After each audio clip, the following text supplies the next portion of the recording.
Can you ever tell me what that is in English? Kind of joining word like and or but or. That's right, a word that joins either two words together or two parts of a sentence together. And the conjunctions in Greek work the same way. As I said, they're generally smaller words, so we're going to start with them and learn some of their vocabulary first. And what we're going to do is cover some of the most popular conjunctions that are found in the New Testament.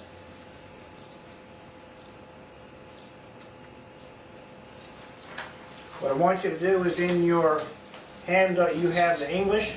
I want you to write in the Greek on your worksheet, workbook, so you get some habit, some practice in writing. These are small words, so they shouldn't be too difficult. This word is kai. Pronounce that. Kai. Kai. The most popular word in the New Testament. Found by and far more than anything else, because just like its Hebrew equivalent, Vann, it shows up in almost every sentence and almost every verse. The word kai, meaning and. There are other meanings for it too, but we're not going to get into those at this point. We'll just take the most often used meaning in terms of remembering its translation.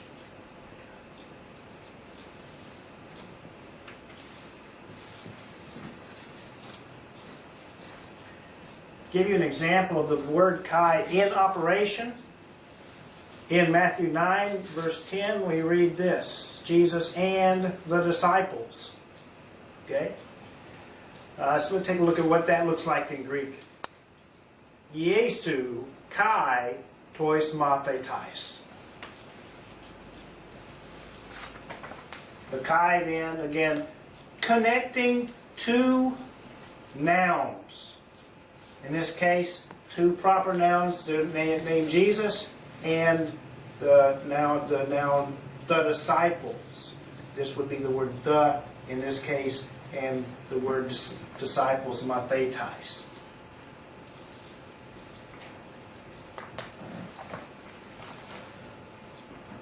We're going to do an exercise later on in this unit where we recognize some words, some phrases with the word kai in it.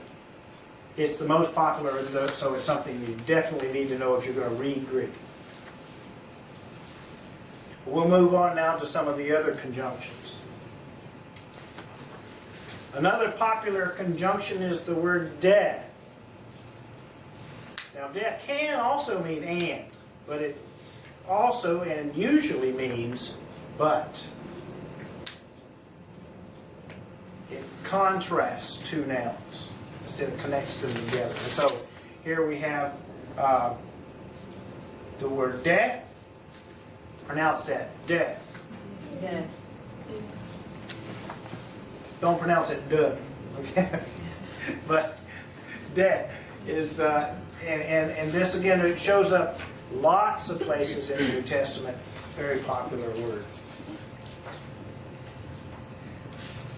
Here's an example of the word de in operation. In Matthew 8:22, we read, Hada Jesus legai auto. Translated in English, but Jesus said to him. Now you might wonder, where did this ha come from?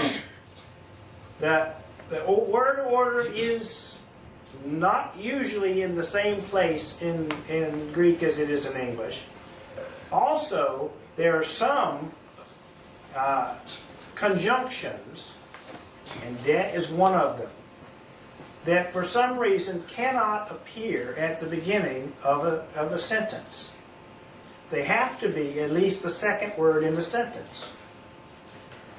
And that's why de, even though it would be translated first into an English sentence, shows up after the definite article, the word the, in this sentence in Greek.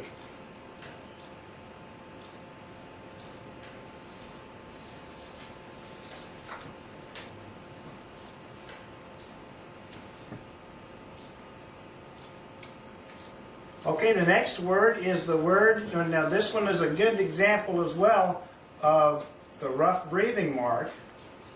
Rough breathing mark over an accented omicron would give you the sound ha, and the next syllable, tau, iota, t. So ha t. Hot tea, not, okay, hot tea. All right. Hot tea means that. In other words, I'm telling you that. That kind of that.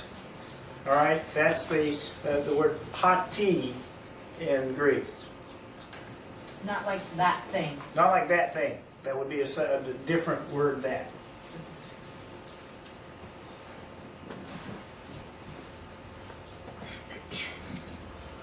And Luke 20:21 gives us an example of the word that in the English sentence. We know that you speak rightly. In Greek it would be oidamin hati orthos legais.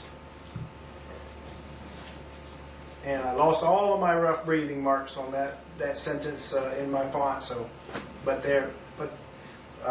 they should be at least in the hati. Anyway, has anyone here been to the orthodontist? This word rightly in English is the word orthos in Greek.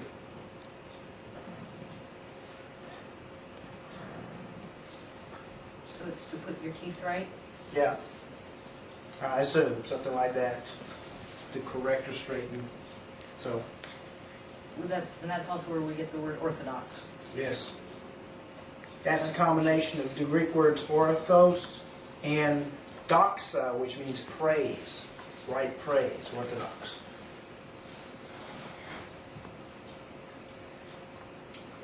Our next conjunction is gamma, alpha, rho, gar. Gar.